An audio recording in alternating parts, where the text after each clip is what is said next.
সুপ্রিয় শিক্ষার্থীবৃন্দু, স্বাগত জানাচ্ছি সরকারি সাহিত্যবাড়িয়া কলেজ কর্তৃক আয়োজিত আজকের অনলাইন ক্লাসে। আমি বুলবুল আহমেদ, প্রভাষক জীববিজ্ঞান। আশা করি তোমরা ভালো আছো, সুস্থ আছো এবং নিরাপদে আছো। আমাদের আজকের ক্লাস জীববিজ্ঞান প্রথম পত্রের সপ্তম অধ্যায়।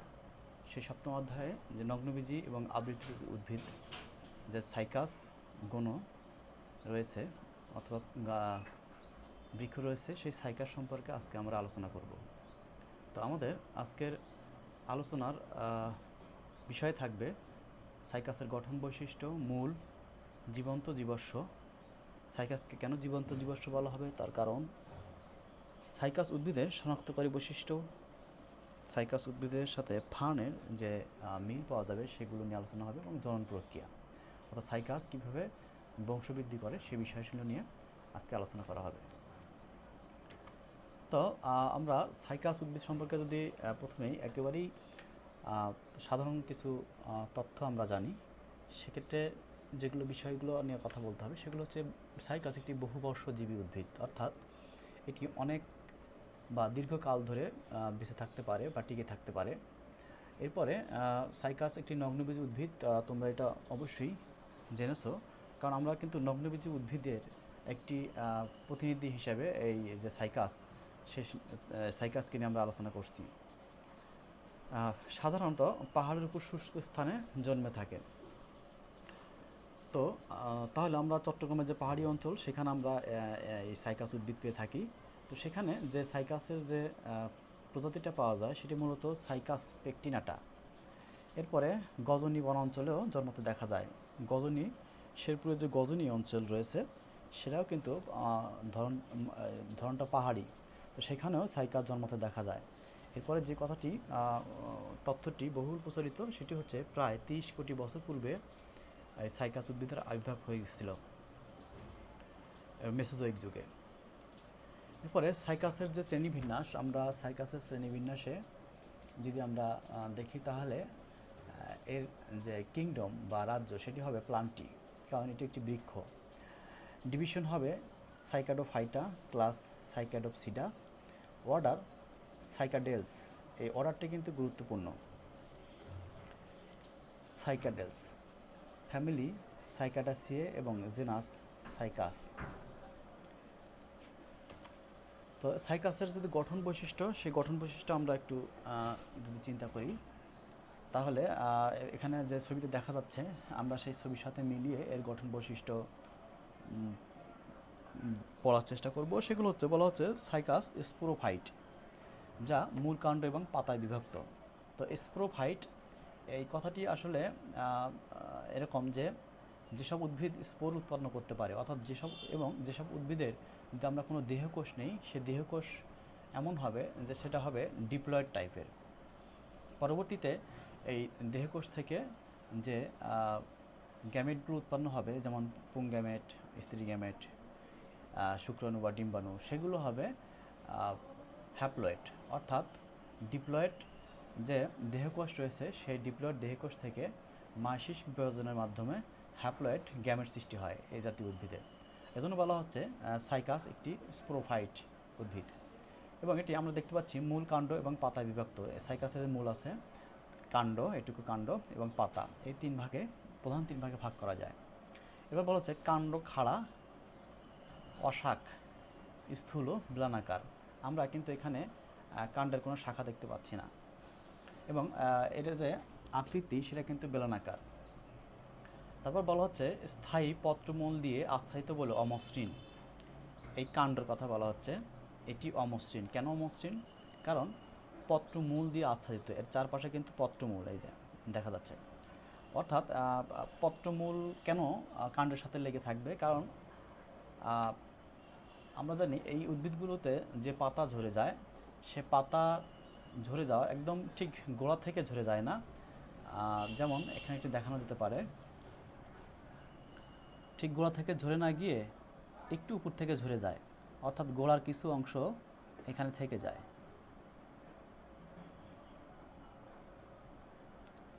যেমন এটি যদি একটি পাতার গোড়া হয়, তাহলে ঠিক এই জায়গায় ঝরে না গিয়ে দেখা যাবে কি পাতাটি ঝরে যায় এই জায়গা থেকে, অর্থাৎ এইটুকু অংশ কাণ্ডের সাথে থেকে যায়। যার ফলে কি হয়, আহ, এই যে কাণ্ড, সেই কাণ্ড অমসৃণ দেখা যায়। এই বলা হচ্ছে এটি 8 থেকে 14 ফুট পর্যন্ত উঁচু হতে পারে। শাখাবিহীন, তবে শীর্ষমুকুল ভেঙে গেলে কাণ্ড শাখাযুক্ত হয়। যদি কোনো কারণে এই শীর্ষমুকুল এখানে যদি ভেঙে যায়, তাহলে এই কাণ্ড শাখান্বিত হতে পারে। এরপর পাতার কথা বলা হচ্ছে। পাতা সাইকাস উদ্ভিদের অগ্রভাগে অবস্থান করে এবং এটা দেখতে মুকুটের মতো দেখা যায়। এরপর বলা হচ্ছে পক্ষল যৌগিক পাতা। কাণ্ডের মাথায় সর্পিলাকারে সাজানো, কাণ্ডের মাথায় পাতাগুলো সর্পিলাকারে সাজানো। কচি পাতা ফার্নের ন্যায় কুণ্ডলিত মুকুল পত্র বিন্যাসযুক্ত। অর্থাৎ এর যে কচি পাতা থাকবে, সেই কচি পাতা এটা কুণ্ডলিত থাকবে। তো তার আগে আমরা একটু দেখে নিই। আমরা বলেছি যে পাতা পক্ষল যৌগিক। এই পক্ষল যৌগিক পাতাগুলো আবার দেখতে কীরকম? পক্ষল যৌগিক পাতাগুলো দেখতে এরকম হয়।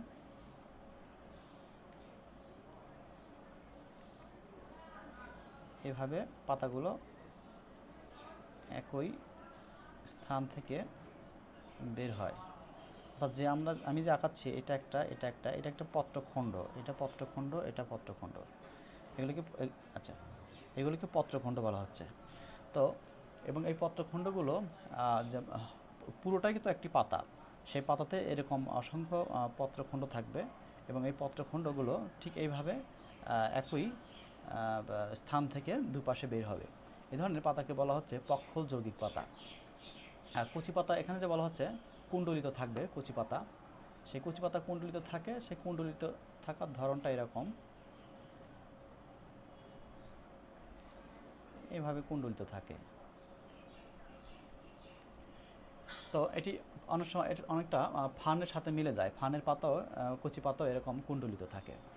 তো এরপরে আমরা যদি দেখি সাইকাসের গঠন বৈশিষ্ট্য, তো ওই ধারাবাহিক আলোচনায় আর কি, সেই গঠন বৈশিষ্ট্য তো আমরা আরও কী পাচ্ছি। সেই গঠন বৈশিষ্ট্যে আমরা যেটা পাচ্ছি, বাদামি বর্ণের রোমশ শল্কপত্র থাকবে। তো এই শল্কপত্রগুলো থাকবে, এগুলো যে মুকুল থাকে, সেই মুকুলকে চারদিক থেকে এরকমভাবে ঘিরে রাখে এই শল্কপত্রগুলো। যেমন এটি একটি সাইকাসের যে মুকুল হয়, সেক্ষেত্রে এই যে বাদামি বর্ণের এই যে এইগুলো আর কি, এগুলো দেখানো হচ্ছে। এইগুলো হচ্ছে শল্কপত্র এবং এটা দেখতে বাদামি। তাহলে তাই যদি হয়ে থাকে, তাহলে আমরা কি সাইকাস উদ্ভিদের দুই ধরনের পাতা পেলাম। একটি হলো আমরা যে যৌগপত্র পেয়েছি এটা, আরেকটা কী পেলাম আমরা? শল্কপত্র। এটা হলো যৌগপত্র। হ্যাঁ, এটা হলো যৌগপত্র। আর আমরা কী পেলাম? এটা শল্কপত্র। তাহলে সাইকাস উদ্ভিদে কিন্তু দুই ধরনের পাতা দেখা যায়, যৌগপত্র এবং শল্কপত্র। আর শল্কপত্রের কাজটা কি? সে মুকুলকে চারদিক থেকে ঘিরে রাখবে। এরপরে বলা হচ্ছে যে এই পাতা, সাইকাস উদ্ভিদের পাতা কিছুটা পাম উদ্ভিদ এবং ফার্নের মতো দেখায়, এজন্য সাইকাসকে পাম ফার্নও বলা হয়। এরপর পত্রখণ্ডে একটিমাত্র মধ্যশিরা থাকে। এই যে পত্রখণ্ড, আমি যে একটু আগে যেটা বললাম পত্রখণ্ড, এই পত্রখণ্ডে এখানে একটিমাত্র মধ্যশিরা থাকে, সেটা দেখানো হয়নি। এরকম মধ্যশিরা থাকে এর মাঝ দিয়ে, একটিমাত্র মধ্যশিরা থাকে, সেটা কথা বলা হচ্ছে।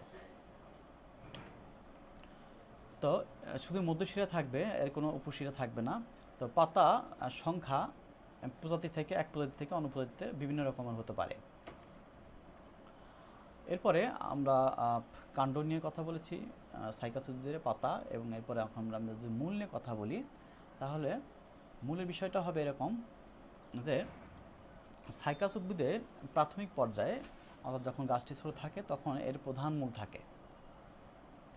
তবে ইহা স্বল্পস্থায়ী, কারণ কিছুকাল পরে এই প্রধান মূলটি নষ্ট হয়ে যায়। যেমন আমরা যদি একটু চিত্রে দেখানোর চেষ্টা করি, এটা যদি সাইকাস উদ্ভিদের প্রধান মূল হয়, তাহলে এই প্রধান মূলটি কিছুদিন পরে নষ্ট হয়। তখন করে কি, এই প্রধান মূলের চারপাশে এরকম ছোট ছোট কিছু মূলের সৃষ্টি হয়।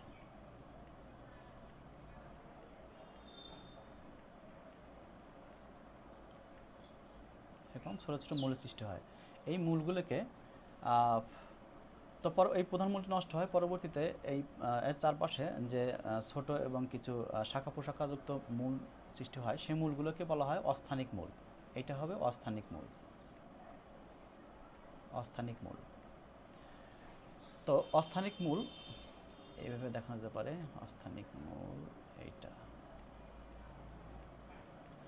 আচ্ছা, এই অস্থানিক মূল কখনো মাটির নিচে ঠিক নিচে বৃদ্ধি পায়, তবে এই মূলগুলো কি করে অসংখ্য খাটো খাটো দাগ্র শাখার সৃষ্টি করে এবং সেটা ভূমির উপরিতলের দিকে চলে আসে। আচ্ছা, এখানে আমরা এই চিত্রে এটাকে আমরা অস্থানিক মূল বললে আরও সুন্দর দেখা যাচ্ছে, আমরা এটাকে অস্থানিক মূল বলতে পারি।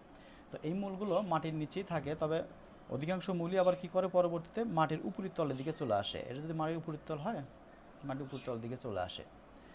তো এবং এর বেশ কিছু শাখা বের হয় এই মূলগুলো থেকে, এজন্য একে বলা হচ্ছে দাগ্র শাখার সৃষ্টি হয়। ভূমির উপরিতলে দাগ্র শাখা বিশিষ্ট এ সকল মূলে পরবর্তীতে কী করে ব্যাকটেরিয়া আক্রমণ করে। একসময় মূলের মধ্যে ব্যাকটেরিয়ার সাথে সাথে কিছু সায়ানোব্যাকটেরিয়া জন্মে, যেমন নস্টক অ্যানিমিনিয়া, এই দুটি ব্যাকটেরিয়া এই মূলের মধ্যে জন্মে। তো ফলে কি হয়, এই ব্যাকটেরিয়ার সংখ্যা একসময় বাড়তে থাকে এবং ব্যাকটেরিয়া সংখ্যা যখন বাড়তে থাকে তখন ওই মূলটি শুরু না হয়ে এই মূলটি হয়ে যায় কি বিকৃত আকৃতি ধারণ করে। যেমন একটি মূল যদি এরকম শুরু হয়, পরবর্তীতে এই মূলে যখন ব্যাকটেরিয়া আক্রমণ করে তখন এই মূলটি শুরু থাকে না, তখন এই মূলটি কী করে এরকম এরকম এরকম আকৃতি ধারণ করে, বিকৃত আকৃতি ধারণ করে। সে কারণে পরবর্তীতে কী করে একে সামুদ্রিক প্রবাল বা কোরালের মধ্যে দেখায়। আমরা ছবিতে দেখতে পাচ্ছি এই যে এরকম, সামুদ্রিক প্রবাল বা কোরালের মতো দেখায়। তো এজন্য এই ধরনের মূলকে বলা হয় কোরালেট মূল, বা একে অন্য নামে রুট টিউবারকালও বলা হয়। তাহলে আমরা এই ধরনের মূলকে দুই ধরনের মূল বলতে পারি, একটা কোরালাইট মূল অথবা রুট টিউবারকল। তো বলছে এই কোরালাইট মূলের যে আমরা বললাম যে সায়ানোব্যাকটেরিয়া পাওয়া যায়, অ্যানামিনিয়া এবং নস্টক, সেই নস্টক পাওয়া যায় এই মূলের যে মধ্য কর্টেক্স, সেই মধ্য কর্টেক্সে পাওয়া যায় হলো অ্যানামিনা এবং নস্টক, এই সায়ানোব্যাকটেরিয়া দুটি। তাহলে আমরা আবার এই মূল নিয়ে যদি আরেকবারও বলি তাহলে কি হয়, আমরা জানি যে সাইকাস উদ্ভিদের প্রধান মূল থাকে ঠিকই, কিন্তু এটা অল্পকাল টিকে থাকে, কারণ পরবর্তীতে এটি নষ্ট হয়ে যায়। নষ্ট হওয়ার পরবর্তীতে এই মূলগুলোতে কিছু এর চারপাশে ছোট ছোট কিছু শাখাযুক্ত কিছু মূলের সৃষ্টি হয়, সেই মূলগুলোকে বলা হয় অস্থানিক মূল। পরবর্তীতে এই অস্থানিক মূলগুলো মাটির নিচে থাকে এবং ম্যাক্সিমামই আবার মাটির উপরিতলে চলে আসে। এদেরকে ব্যাকটেরিয়া আক্রমণ করে এবং সায়ানোব্যাকটেরিয়া আক্রমণ করে এই অস্থানিক মূলগুলোকে, শুরু মূলগুলোকে। পরবর্তীতে এই ব্যাকটেরিয়া যখন আক্রান্ত করে, সায়ানোব্যাকটেরিয়া বিশেষ করে অ্যানাবিনা এবং নস্টক, তারা পরবর্তীতে কী করবে, এদের সংখ্যা বৃদ্ধির কারণে এই মূলগুলো কী করে একটু আঁকাবাঁকা হয়ে যায় এবং সেটি শুরু না থেকে একটু মোটা হয় এবং সেটি অনিয়মিত আকৃতির হয়, যে কারণে এই মূলগুলোকে সামুদ্রিক কোরাল বা প্রবালের মতো দেখায়। এই জন্য এ ধরনের মূলকে বলা হচ্ছে কোরালাইট মূল বা রুট টিউবারকল। তো মূল নিয়ে আমরা আলোচনা এখানেই শেষ করছি। আমরা পরবর্তীতে দেখছি সাইকাসকে কেন জীবন্ত জীবাশ্ম বলা হয়। তো সাইকাসকে জীবন্ত জীবাশ্ম বলা হয় এই জন্য, কারণ হচ্ছে সাইকাসের মতো দেখতে, অর্থাৎ সাইকাস যে সাইকাডেলস বর্গের অন্তর্গত এরকম উদ্ভিদ সেই মেসোজোয়িক যুগে অর্থাৎ প্রাচীনকালে ছিল। তো ছিল যে তার প্রমাণ আমরা কীভাবে পাই, তার প্রমাণ আমরা পাই এখন তার ফসিল পাওয়া যায়। তো ঠিক এই উদ্ভিদের মতোই যে উদ্ভিদগুলো প্রাচীনকালে ছিল, তো সবগুলো উদ্ভিদ তো শেষ হয়ে যায়নি। সেই সাইকাডেলস বর্গের উদ্ভিদ সাইকাস তো আমরা এখনও পৃথিবীতে পাই এবং আমাদের দেশেও তো পাচ্ছি। তো এই জন্য এই সাইকাসকে বলা হয় জীবন্ত জীবাশ্ম। আমরা জানি জীবাশ্ম মানে জীবের অশ্ব, অর্থাৎ জীব অশ্ব মানে হলো পাথর বা প্রস্তর বোঝায়। তো একটি জীবাশ্ম তো আসলে জীবিত থাকে না, সেটি তো আসলে পাথর বা এরকম জীবাশ্ম থাকে বা পাথরের মতো রূপ ধারণ করে। তো কিন্তু জীবন্ত জীবাশ্মটা ব্যাপারটা এরকম যে ওই পর্বের সবগুলো উদ্ভিদই এরকম জীবাশ্ম হয়ে যায়নি, দু একটি উদ্ভিদ এখনও টিকে রয়েছে। তো এই জন্য তো তার মধ্যে যে প্রমাণ সেটাগুলো আমরা সাইকাস উদ্ভিদ পাই। তো শুধু তাই না, সাইকাস যে এই সাইকাডেলস যে বর্গ, এই বর্গের 9টি গণের প্রায় 61টি প্রজাতি, 9টি গণের 61টি প্রজাতি কিন্তু পৃথিবীর বুকে এখনও টিকে আছে। তো যাই হোক, বলা হচ্ছে এদের অনেক বৈশিষ্ট্য সেই আদিকালের বিলুপ্ত জীবাশ্ম সাইকাসের বৈশিষ্ট্যের অনুরূপ এবং আদি প্রকৃতির, এই কারণে এই সাইকাসকে বলা হচ্ছে জীবন্ত জীবাশ্ম। তো আরেকটি এমসিকিউর জন্য যেটা ইম্পর্ট্যান্ট সেটা হলো সাইকাডেলস বর্গের সদস্যদের সাধারণভাবে সাইকার্স বলা হয়। সাইকার্স বলা হয় কাকে? যারা সাইকাডেলস বর্গের সদস্য তাদেরকে সাইকার্স বলা হয়। তো এখান থেকে আমরা সাইকাসকে কেন জীবন্ত জীবাশ্ম বলা হয় সে বিষয়ে জানলাম। পরবর্তীতে সাইকাসের উদ্ভিদের শনাক্তকারী কিছু বৈশিষ্ট্য আমরা পড়ব, যা কিনা সাইকাস উদ্ভিদ এর আগে আমরা বৈশিষ্ট্য পড়ে এসেছি, পাতার বৈশিষ্ট্য, কাণ্ডের বৈশিষ্ট্য, মূলের বৈশিষ্ট্য, মূলত ওইগুলোই, আর সাথে আর কিছু বৈশিষ্ট্য যোগ হবে। যে বৈশিষ্ট্যগুলোকে বলা হচ্ছে সাইকাস উদ্ভিদের শনাক্তকারী বৈশিষ্ট্য। মূলত আসলে একই, তবে যে একই আমরা এখান থেকে একটু বুঝে নিচ্ছি। স্পোরোফাইট, আমরা স্পোরোফাইট বলেছিলাম, সাইকাস উদ্ভিদ একটি স্পোরোফাইট উদ্ভিদ। এর দেহ, মূল, কাণ্ড, পাতায় বিভক্ত। কেন স্পোরোফাইট বলেছিলাম? কারণ সাইকাস উদ্ভিদের যে স্পোর উৎপন্ন হয়, সেই স্পোর উৎপন্ন হয় এবং এর মাতৃকোষ, দেহকোষ হলো ডিপ্লয়েড কোষ, যেখান থেকে পরবর্তীতে মাইসিস বিভাজনের মাধ্যমে হ্যাপ্লয়েড গ্যামেট সৃষ্টি হয়। যাই হোক, এটা আগেও বলেছি, আবারও বললাম। এই উদ্ভিদ খাড়া পাম জাতীয়। তো আমরা জানি এটি একটি নগ্নবীজ উদ্ভিদ, যে কারণে এটি কি থাকে, এর বীজ নগ্ন থাকে, অর্থাৎ এখানে ফল উৎপন্ন হয় না, শুধুই বীজ উৎপন্ন হয়। এরপর বলা হচ্ছে পাতা বৃহৎ। আমরা এটা সাইকাস উদ্ভিদের পাতা প্রায় নারকেল পাতার মতো, নারকেল পাতা অনেক বড়, লম্বা। পক্ষল যৌগিক, আমরা পক্ষল যৌগিক পাতা বলছিলাম। কেন যৌগিক পাতা বলা হচ্ছে, পক্ষল যৌগিক পাতা দেখতে কীরকম সেটা বলেছিলাম। যাই হোক, এটাও কিন্তু পক্ষল যৌগিক পাতা এখানে দেখানো হচ্ছে। কাণ্ডের মাথার দিকে সর্পিলাকারে সজ্জিত বলেছিলাম। এরপরে বলেছিলাম কচি পাতার ভার্নেশন সার্সিনেট, কুণ্ডলিত, অর্থাৎ কচি পাতা কুণ্ডলিত, সেটাও এর আগে আলোচনা করা হলো। পাতায় ট্রান্সফিশন টিস্যু বিদ্যমান। এই যে পাতা, সেই পাতার মধ্যে ট্রান্সফিশন টিস্যু রয়েছে সে কথা বলা হচ্ছে, অর্থাৎ পাতার মধ্যে যে ভাস্কুলার টিস্যু রয়েছে, সেই ভাস্কুলার টিস্যু বাদেও ট্রান্সফিশন টিস্যু রয়েছে, অর্থাৎ ট্রান্সফিশন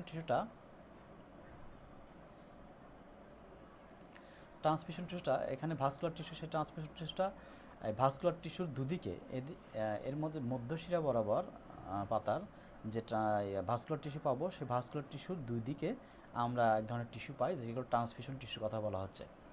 এরপর বলা হচ্ছে গৌণ আস্থানিক কোরাল মূল বিদ্যমান। আমরা কিছুক্ষণ আগে পড়ে আসলাম, কোরাল মূলটা আসলে অস্থানিক এবং মুখ্য নয়, গৌণ, কারণ প্রধান মূল তো নষ্ট হয়ে যায়, সেটা বলেছিলাম। পুং রেণুপত্রগুলো একত্রিত হয়ে স্ট্রোবিলাস গঠন করে, কিন্তু স্ত্রী রেণুপত্র সত্যিকার স্ট্রোবিলাস গঠন করে না। অর্থাৎ মাইক্রোস্পোরোফিল, অনেকগুলো মাইক্রোস্পোরোফিল একসাথে স্ট্রোবিলাস গঠন করে। আমরা এই বিষয়ে একটু পরে আনবো, এই বিষয়ে পরে আলোচনা রয়েছে। হেটারোস্পোরিক অর্থাৎ যৌন জননে মেগা ও মাইক্রোস্পোর সৃষ্টি হয়। মেগাস্পোর এবং মাইক্রোস্পোর সৃষ্টি হয়, সেটা আমরা দেখব। এবং যে কারণে দুই ধরনের যে স্পোর সৃষ্টি হয়, মেগা এবং মাইক্রো, এই জন্য এদেরকে বলা হয়েছে হেটারোস্পোরিক। তো বাতাসের দ্বারা পরাগায়ন ঘটে, কারণ হলো এটা আমরা জানি যে বাইপরাগী। সাইকাসের শুক্রাণু যা আমরা পাবো, সেটা পরবর্তীতে আমরা আলোচনা আছে। তো বলা হচ্ছে এটি উদ্ভিদকুলের সর্ববৃহৎ এবং লাটিমের মতো সচল ও বহু ফ্লাজেলা বিশিষ্ট। অর্থাৎ এই শুক্রাণুটা উদ্ভিদকুলের সবচাইতে বড় শুক্রাণু, দেখতে লাটিমের মতো, এটা সচল, অর্থাৎ চলনের ক্ষমতা রয়েছে, এবং বহু ফ্লাজোলা বিশিষ্ট, অর্থাৎ এর অঙ্গ গঠনে ফ্লাজোলা বিশিষ্ট রয়েছে। তো সাইকাস উদ্ভিদের সাথে ফার্নের কিছু যে মিল পাওয়া যায়, সে কী মিল পাওয়া যায় সেগুলো এখানে আসলে বলা হয়েছে। এখানে আমরা দেখতে পাচ্ছি একটি ফার্ন উদ্ভিদ। তো বলছে সাইকাস ও ফার্ন উভয়ই স্পোরোফাইট। তো আমরা জানলাম সাইকাস তো স্পোরোফাইট ছিল, ফার্ন স্পোরোফাইট, মূল, কাণ্ড, পাতা বিভক্ত। এর পাতাও পক্ষল যৌগিক, আমরা দেখতে পাচ্ছি পক্ষল যৌগিক। সাইকাসের কচি পাতা কুণ্ডলিত দেখেছিলাম, এই ফার্নের কচি পাতা কুণ্ডলিত, ঠিক এই বরাবর আমরা কিছু কচি পাতা দেখতে পাই, সেই কচি পাতাগুলো ঠিক এইরকম কুণ্ডলিত থাকবে, এই ছবিতে দেখা যাচ্ছে না। উভয় উদ্ভিদের শুক্রাণু ফ্লাজেলাযুক্ত। একটু আগে আমরা পড়েছি যে সাইকাস উদ্ভিদের শুক্রাণু সবচাইতে উদ্ভিদ জগতের সবচেয়ে বড়, লাটিমের মতো, চলনে সক্ষম এবং বহু ফ্লাজেলাযুক্ত। ফার্নেরও তাই। উভয় জীবনচক্রে অসম আকৃতির যৌনক্রম বিদ্যমান। ফার্নের জীবনচক্রেও অসম আকৃতির যৌনক্রম রয়েছে। তো এরপরে আমরা জনন প্রক্রিয়া নিয়ে কথা বলবো সাইকাসের। তো সাইকাসের যে এই যে বংশবৃদ্ধি হবে, সেই বংশবৃদ্ধি দুই প্রকারে ঘটবে। একটি হলো আমরা জানি। তো অযৌন জনন প্রক্রিয়ায় এবং অন্যটি হলো যৌন জনন প্রক্রিয়ায়। তাহলে আমরা আবার বিষয়টা মাথায় রাখার চেষ্টা করব। জনন প্রক্রিয়া দুই প্রক্রিয়ায় ঘটবে, অযৌন এবং জনন প্রক্রিয়ায়। তো অযৌন জনন প্রক্রিয়া যে প্রক্রিয়া, সেটি তো বলা হচ্ছে যে অযৌন জনন প্রক্রিয়াটি আসলে কি। যদি শুক্রাণু এবং ডিম্বাণুর মিলন ছাড়াই কোনো জীবের বংশবৃদ্ধি হয়, সেই বংশবৃদ্ধিটাকে প্রক্রিয়াকে বলা হবে অযৌন জনন প্রক্রিয়া। অর্থাৎ সাইকাস এই অযৌন জনন প্রক্রিয়ায় শুক্রাণু এবং ডিম্বাণুর সৃষ্টি ছাড়াই এবং পরবর্তীতে মিলন ছাড়াই এই পদ্ধতিতে বংশবৃদ্ধি করতে পারে। তো কী হয়, এক্ষেত্রে মুকুল সৃষ্টি হতে হবে। তো এক্ষেত্রে সাইকাসের কাণ্ডে এক প্রকার মুকুল সৃষ্টি হয় এবং এই মুকুল সাইকাসের যে কাণ্ডের যে গোড়া, সেই গোড়া থেকে মুকুল সৃষ্টি হয় এবং এটি সময়কালটা হলো মার্চ এপ্রিল মাসে। গোড়া থেকে মুকুল বা চারা সৃষ্টি হয়। তো এই চারা পরবর্তীতে উঠিয়ে যদি লাগানো যায় তাহলে নতুন উদ্ভিদের সৃষ্টি হবে। তো এই ধরনের প্রক্রিয়াকে আবার অঙ্গজনন প্রক্রিয়া বলা হচ্ছে। তো অযৌন জনন প্রক্রিয়া মধ্যে আরও বিভিন্ন ধরনের প্রক্রিয়া রয়েছে। তার মধ্যে যে এখানে যে মুকুল সৃষ্টি হলো, অর্থাৎ এই অঙ্গ থেকে গোড়া থেকে এর যে কাণ্ডের গোড়া থেকে যে মুকুল সৃষ্টি হয়, সেই মুকুল থেকে পরবর্তীতে যে নতুন উদ্ভিদের বা সৃষ্টি হয়, সেই উদ্ভিদকে আমরা বলতেছি অঙ্গজনন প্রক্রিয়া। অর্থাৎ সাইকাস উদ্ভিদ অঙ্গজনন প্রক্রিয়ার মাধ্যমে অযৌন জনন সম্পন্ন করে, সেটা বলা যায়। তাহলে আরও একটু বলি, মুকুল সৃষ্টি হয় সাইকাসের যে কাণ্ডের গোড়া, সেই গোড়া থেকে কখন, মার্চ এপ্রিল মাসে। সেই মুকুল বা সেই চারাকে যদি ওখান থেকে তুলে মাটিতে লাগানো যায় তাহলে কী হবে, সেখান থেকে আরেকটি নতুন গাছের সৃষ্টি হবে। এরপরে আমরা যৌন জনন প্রক্রিয়ার কথা বলবো। তো যৌন জনন প্রক্রিয়া তাহলে কি, ডিম্বাণু এবং শুক্রাণু সৃষ্টি হবে। আর কি হবে, ডিম্বাণু এবং শুক্রাণুর মিলন হবে, মিলন হয়ে জাইগোট সৃষ্টি হবে। সেই জাইগোট অর্থাৎ বীজ হবে, সেখান থেকে নতুন যে আরেকটি সাইকাস উদ্ভিদের সৃষ্টি হবে। সেই যে প্রক্রিয়া, এটিকে বলা হয়েছে যৌন জনন প্রক্রিয়া। তো আমরা হয়তো জেনেছি যে সাইকাস উদ্ভিদের পুরুষ উদ্ভিদ এবং স্ত্রী উদ্ভিদ কিন্তু আলাদা আলাদা। তো পুরুষ উদ্ভিদের কী হয়, পুরুষ সাইকাস উদ্ভিদে যেটা ঘটে, পুরুষ সাইকাস উদ্ভিদের এই যে কাণ্ডের শীর্ষের দিকে, অর্থাৎ চারপাশে যে সার্কুলার পাতা সাজানো থাকে তার মাঝ দিকে একটা স্ট্রোবিলাস দেখা যায়। এটাকে বলা হচ্ছে স্ট্রোবিলাস।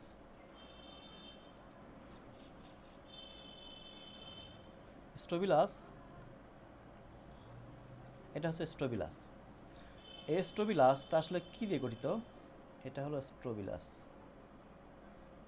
এই স্ট্রোবিলাস গঠিত হলো পুংরেণুপত্র, অসংখ্য পুংরেণুপত্র নিয়ে গঠিত। এটাকে বলা হচ্ছে পুংরেণুপত্র। পুংরেণুপত্র, এটা এই অংশটা এরকম অসংখ্য পুংরেণুপত্র মিলে স্ট্রোবিলাস গঠন করে। আসলে এই পুংরেণুপত্র এখানে দেখতে যেরকম দেখাচ্ছে, এই পুংরেণুপত্রটি পরস্পর এভাবে সাজানো আছে, অসংখ্য। এইগুলো আসলে পুংরেণুপত্র পরস্পর পাশাপাশি বসে এরকম স্ট্রোবিলাস গঠন করেছে। তো এই পুংরেণুপত্রের ইংরেজিতে কি বলা হয়, মাইক্রোস্পোরোফিল। তো এই মাইক্রোস্পোরোফিলগুলোই এই স্ট্রোবিলাস গঠন করে। এই স্ট্রোবিলাসটি পুরুষ উদ্ভিদে যেরকম সুগঠিত, স্ত্রী উদ্ভিদে কিন্তু স্ট্রোবিলাস রয়েছে, কিন্তু সেরকম সুগঠিত নয়। তো পুংরেণুপত্র যদি নিয়ে আমরা কথা বলি, এখান থেকে একটা পুংরেণুপত্র নিলাম, সেটা এরকম বড় করে দেখালে সেই পুংরেণুপত্রের মাথাটা এরকম শুরু দেখাবে। এই শুরু মাথাকে বলা হয় অ্যাপোফাইসিস। এইটুকু, এই যে অ্যাপোফাইসিস। এখন এই অ্যাপোফাইসিসে যে পৃষ্ঠদেশে এখানে অসংখ্য স্পোরঞ্জিয়া পাওয়া যায়। স্পোরঞ্জিয়া কোনগুলো, আমরা এখানে ছোটো ছোটো পাতার মতো বা ছোটো ফুলের পাপড়ির মতো মনে হচ্ছে এরকম কিছু দেখতে পাচ্ছি, এইগুলোকে স্পোরঞ্জিয়া বলা হচ্ছে। এইগুলো এটি প্রতিটাকে স্পোরঞ্জিয়া বলা হচ্ছে। এরকম স্পোরঞ্জিয়া 2 থেকে 5টি স্পোরঞ্জিয়া মিলে একটি গঠন সৃষ্টি করে, তাকে বলা হচ্ছে সোরাস। অর্থাৎ আমরা এখানে যদি দেখি, ভালো করে খেয়াল করি, তাহলে এইটুকু অংশকে বলা হবে সোরাস। আর এই এখানে আমরা 3টি অংশ দেখতে পাচ্ছি, স্পোরঞ্জিয়া দেখতে পাচ্ছি। সেই 3টি স্পোরঞ্জিয়া 1, 2, 3 এই 3টি মিলে যে গঠনটা সৃষ্টি করেছে তাকে বলা হচ্ছে সোরাস। অর্থাৎ প্রতিটি ছোট গঠনটাকে বলা হচ্ছে স্পোরাঞ্জিয়া, এবং 2 বা 3টি স্পোরাঞ্জিয়া মিলে যে একটি গঠনের সৃষ্টি করছে তাকে বলা হচ্ছে সোরাস। তো আমরা এই স্পোরাঞ্জিয়া, আমরা এটুকু নিয়ে যদি কথা বলি, সেই স্পোরাঞ্জিয়ার মধ্যে কী সৃষ্টি করে? অসংখ্য স্পোর সৃষ্টি করে, স্পোর মাতৃকোষ সৃষ্টি করে, স্পোর মাতৃকোষ, স্পোর মাতৃকোষ সৃষ্টি করে। এই স্পোর মাতৃকোষগুলো পরবর্তীতে কি করে? বিভাজিত হয়ে কি করে? হ্যাপ্লয়েড পুংরেণু সৃষ্টি করে, হ্যাপ্লয়েড পুংরেণু।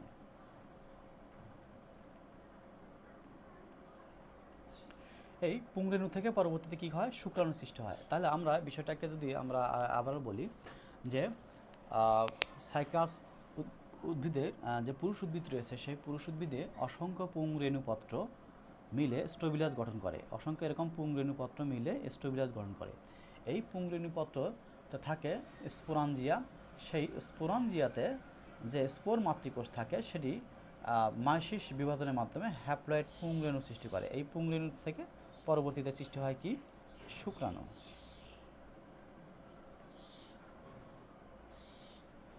পরবর্তীতে শুক্রাণু সৃষ্টি হয়। তাহলে আমরা এভাবে মনে রাখার চেষ্টা করব। বিষয়টা একটু সহজ। আমরা যদি স্পোরাঞ্জিয়া কি বলে স্টোবিলাস পুংরেণুপত্রে থাকে স্পোরাঞ্জিয়া, সেই স্পোরাঞ্জিয়ার মধ্যে থাকে স্পোর মাতৃকোষ পরবর্তীতে মাইসিস বিভাজনের মাধ্যমে হ্যাপ্লয়েড পুংরেণু পরবর্তীতে শুক্রাণু সৃষ্টি করে। এভাবে আমরা একটি যদি ফ্লোচার্টের মতো করে মনে রাখি তাহলে বিষয়টা আরও বেশি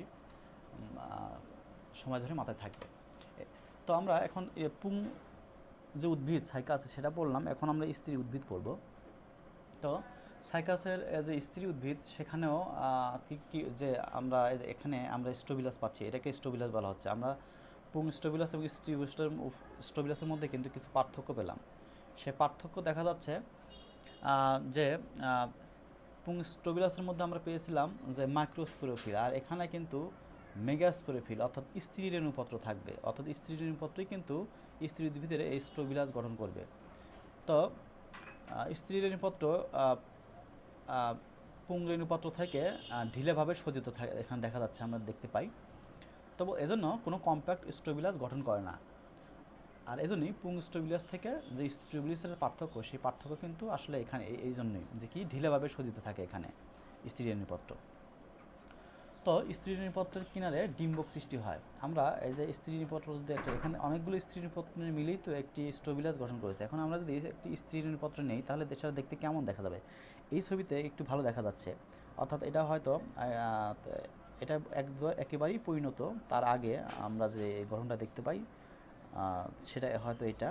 তো যখন এখানে আমরা একটা যদি এখান থেকে স্ত্রী রেণুপত্র নেই এখান থেকে, তাহলে সেটা গঠন দেখতে দেখা যাবে এরকম। এর একটা ডিম্বক, দুই পাশে ডিম্বক, সেই ডিম্বকের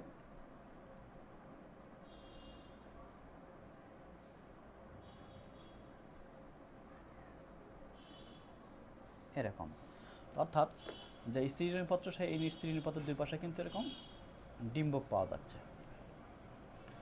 তো এই ডিম্বকের যেখানে রয়েছে অর্থাৎ স্ত্রী রেণুপত্র, সেই স্ত্রী রেণুপত্রের উপর দিকে যে এই যে এই উপর অংশ আর কিনারে রয়েছে, এটাকে বলা হয় পিনিউল। হ্যাঁ। তো দুই কিনারে ডিম্বক থাকে। তো এটাকে দেখতে অনেকটা ফনা তোলা সাপের মতো মনে হয়। এই যে স্ত্রী রেণুপত্র, এই যে ঠিক এর উপরের অংশটা এখানে, এই যে এখানে দেখা যাচ্ছে। তো ডিম্বকের ভিতরে স্ত্রী রেণু মাতৃকোষ সৃষ্টি হয়। কোথায়? এই ডিম্বকের ভিতরে কী সৃষ্টি হবে? স্ত্রী রেণু মাতৃকোষ। আচ্ছা, আমি সংক্ষেপে এখানে শুধু মাতৃকোষ লিখে রাখি, মাতৃ লিখলাম। এরপরে কি হয়? এই ডিম্বকের ভিতরে স্ত্রী রেণু মাতৃকোষ, পরবর্তীতে কী হবে? মাসিস বিভাজনের মাধ্যমে কি হবে? হ্যাপ্লয়েড স্ত্রী রেণু সৃষ্টি করবে, হ্যাপ্লয়েড স্ত্রী রেণু সৃষ্টি করবে। তো এই স্ত্রী রেণুর মধ্যে আর্কিগোনিয়াম থাকবে, যেটা কিন্তু রেণুপত্রে ছিল না। আর্কিগোনিয়াম থাকবে। সেই আর্কিগোনিয়াম থেকে কি হবে? আর্কিগোনিয়ামের ভিতরে সৃষ্টি হবে ডিম্বাণু।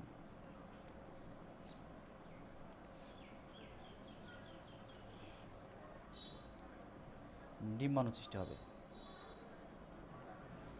আচ্ছা, তো এখন আমরা তাহলে আমরা বিষয়টাকে যদি আবার একটু ফ্লো চার্টের মতো করে বলি, তাহলে কি হবে, যৌনচরণের ক্ষেত্রে স্ত্রী উদ্ভিদে কি হবে, স্ত্রীরেণুপত্র, অসংখ্য স্ত্রীরেণুপত্র স্টোবিলাস গ্রহণ করে। এই স্ত্রীরেণুপত্রের যে ডিম্বক থাকে, সেই ডিম্বকে স্ত্রীরেণু মাতৃকোষ থাকে। সেই স্ত্রীরেণু মাতৃকোষ পরবর্তীতে কি হয়, এই মাসিস বিভাজনের মাধ্যমে হ্যাপ্লয়েড স্ত্রীরেণু সৃষ্টি করে। সেই স্ত্রীরেণুর মধ্যে যে আর্কিগোনিয়াম রয়েছে, সেই আর্কিগোনিয়ামের মধ্যে পরবর্তীতে কি হয়, ডিম্বাণু সৃষ্টি হয়। তো বলছে এই যে এই আর্কিগোনিয়াম, এটা একটি কিন্তু একটি গুরুত্বপূর্ণ। আর্কিগোনিয়াম কি, তোমরা এই বিষয়ে আমরা এর আগের ক্লাসে পড়েছিলাম। তো সেই আর্কিগোনিয়াম কিন্তু সাইকাসের একটি গুরুত্বপূর্ণ বৈশিষ্ট্য এবং সাইকাসের একটি আদি বৈশিষ্ট্য। তো আমরা এখান থেকে তাহলে আমরা কি পেলাম, স্ত্রী উদ্ভিদ থেকে আমরা ডিম্বাণু পেলাম, এবং এর আগে আমরা পুং উদ্ভিদ থেকে আমরা কী পেয়েছিলাম, শুক্রাণু পেয়েছিলাম, এবং এই স্ত্রী উদ্ভিদ থেকে আমরা ডিম্বাণু পেলাম। তো আমরা শুক্রাণু পেলাম, ডিম্বাণু পেলাম। এখন কি হবে, নিষেক হবে। তো নিষেকটা আসলে কি তোমরা জেনেছ যে শুক্রাণু এবং যে ডিম্বাণুর মিলন, সেই ডিম্বাণুর মিলনটিকে কিন্তু আসলে বলা হবে নিষেক। অর্থাৎ শুক্রাণু এবং ডিম্বাণুর মিলনের ফলে জাইগোট সৃষ্টির যে প্রক্রিয়া, সেই জাইগোট সৃষ্টির প্রক্রিয়াকে বলা হয় নিষেক। এখন বলা হচ্ছে তাহলে কি হবে, এই নিষেকের যে ঘটনা, সেই ঘটনায় যেটা ঘটবে, আমরা জেনেছি সাইকাস একটি বায়ুপরাগী উদ্ভিদ। তো এখান থেকে যে পুংরেণু, পুরুষ উদ্ভিদ থেকে পুংরেণু বায়ুবাহিত হয়ে কী করবে, স্ত্রী উদ্ভিদের যে আমরা ডিম্বাণু পেয়েছিলাম, ডিম্বক পেয়েছিলাম, সেই ডিম্বকের উপরে এসে কিন্তু পড়বে। আমরা এখানে ডিম্বক পেয়েছিলাম, এই যে ডিম্বক এখানে দেখাচ্ছে, এই ডিম্বকের উপরে পড়বে। তো ডিম্বকের অগ্রভাগের যে প্রকোষ্ঠ রয়েছে সেখানে পড়বে। তো তখন কী হবে, একটা পোলেন টিউবের সৃষ্টি হবে। তো যাই হোক, আমরা একটা ডিম্বাণু আমরা দেখার চেষ্টা করি। সেই ডিম্বাণু যেটা ধরলাম এটা অগ্রভাগ, সেই অগ্রভাগের উপর কী এসে পড়লো, পুংরেণু পড়লো। তো এখন পড়ার পর এখানে কি হবে, বলা হচ্ছে পোলেন টিউবের সৃষ্টি করবে। তাহলে এটা একটা পোলেন টিউব, হ্যাঁ, পোলেন টিউবের সৃষ্টি করবে। এই পোলেন টিউবের পরে যখন পুংরেণু পড়লো, তখন এই পোলেন টিউবের ভিতরে পুংরেণু যেয়ে এই পোলেন টিউবের ভিতরে শুক্রাণু সৃষ্টি করবে। শুক্রাণুটা সৃষ্টি হবে কিন্তু পোলেন টিউবের ভিতরে। অর্থাৎ যখন নিষেক যখন যে ঘটার যে প্রক্রিয়া, সেই নিষেক ঘটার প্রক্রিয়ার মধ্যে কিন্তু শুক্রাণু সৃষ্টি হবে। শুক্রাণু কিন্তু আগে সৃষ্টি হবে না, আগে যেটা সৃষ্টি হবে পুরুষ উদ্ভিদ থেকে যেটা চলে আসবে সেটা হলো পুংরেণু। সরাসরি কিন্তু ওখান থেকে শুক্রাণু আসছে না, শুক্রাণুটার সৃষ্টি হচ্ছে পুংরেণু যখন ডিম্বকের অগ্রভাগে পতিত হচ্ছে, তখন যে পোলেন টিউব সৃষ্টি হচ্ছে, সেই পোলেন টিউবের মধ্যে, অর্থাৎ এখানে এটা আমরা ডিম্বক বলেছিলাম, ডিম্বক এই ডিম্বকের মধ্যে হলো শুক্রাণু সৃষ্টি হলো। আচ্ছা, তো তো বলছে সাইকাসের শুক্রাণু সে আমরা আগে পড়েছিলাম লাটিমের মতো বহু ফ্লাজেলাযুক্ত, হ্যাঁ, উদ্ভিদকুলের মধ্যে সর্ববৃহৎ। লাটিমের মতো বলতে কেন বোঝাচ্ছে, কেন এটা দেখতে লাটিমের যে আকৃতি প্রায় এরকম এরকম, হ্যাঁ। তো এই যে ফ্লাজেলা, এখানে ফ্লাজেলা থাকে এর গায়ের সাথে অসংখ্য, কার এটা, সাইকাসের শুক্রাণু। আচ্ছা, এটা বলা হচ্ছে। তো এরপরে কি হয়, যে এই ডিম্বকের ভিতরে আমরা ডিম্বাণু পাই সাইকাসের। সেই ডিম্বাণু কী করে, এই যে এখানে শুক্রাণু সৃষ্টি হয়ে গেল পুংরেণু থেকে, সেই শুক্রাণু একসময় ডিম্বাণুর সাথে মিলিত হয়। এই মিলিত হওয়ার ফলে কী হবে, জাইগোট সৃষ্টি হবে। তো পরবর্তীকালে ডিম্বকটি একটি বীজে পরিণত হয়। তো আমরা কিন্তু যে কথাটাকে এড়িয়ে গিয়েছি সেগুলো আর্কিগোনিয়া, অর্থাৎ ডিম্বকের মধ্যে কিন্তু এই আর্কিগোনিয়াটা ছিল, আর এই আর্কিগোনিয়ার মধ্যেই কিন্তু ডিম্বাণুটা ছিল। অর্থাৎ পোলেন টিউবের সৃষ্টি করবে, সেই পোলেন টিউবের মধ্যে পুংরেণু এসে শুক্রাণু তে পরিণত হবে। সেই শুক্রাণুটা পরবর্তীতে যে আর্কিগোনিয়ার মধ্যে যে হলো ডিম্বাণু রয়েছে, সেই ডিম্বাণুর সাথে মিলিত হয়ে জাইগোট সৃষ্টি করবে। তো এই জাইগোটটি পরবর্তীতে কি হবে, বা ডিম্বকটি পরবর্তীতে কী হবে, একটি বীজে পরিণত হবে। তো যখন বীজটা অঙ্কুরিত হয়ে যাবে, তখন একটি নতুন আমরা সাইকাস উদ্ভিদ পাব। তো তাহলে আজকে এই নিষেক আলোচনার সাথে সাথেই কিন্তু আমাদের আসলে আজকের এই ক্লাস 2 শেষ হয়ে গেল।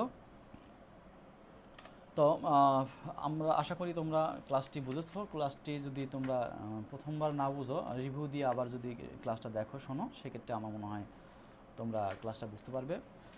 এই ক্লাসটা একটা গুরুত্বপূর্ণ বিষয় আসলে যেগুলো ছিল, সেগুলো হলো সাইকাসের যে জনন প্রক্রিয়া, সে জনন প্রক্রিয়াটা যদি কঠিন মনে হলেও তোমরা দু একবার শুনলে আমার মনে হয় এটা পরিষ্কার বুঝতে পারবে। সাইকাসকে জীবন্ত জীবাশ্ম কেন বলা হয়, বা জীবন্ত জীবাশ্ম কী, এটা খুবই খুবই গুরুত্বপূর্ণ। আর সাইকাসের শনাক্তকারী বৈশিষ্ট্য এটি তোমরা পড়বে। সাইকাসের মূলে যে হলো কোরালাইট মূল কেন বলা হয় সাইকাসের মূলকে, রুট টিউবারকাল কেন বলা হয়, এটা তোমরা পড়বে। মূলটা কিন্তু অনেক গুরুত্বপূর্ণ। আচ্ছা, এখানে সৃজনশীল থেকে এক সেট প্রশ্ন হওয়ার মতো আসলে একটা ক্লাস হয়ে গেল আজকে। তো আজকে এই পর্যন্তই। আগামী ক্লাসে তোমাদের সাথে আবারও দেখা হবে। সে পর্যন্ত তোমরা ভালো থেকো, সুস্থ থেকো, নিরাপদে থেকো। খোদা হাফেজ।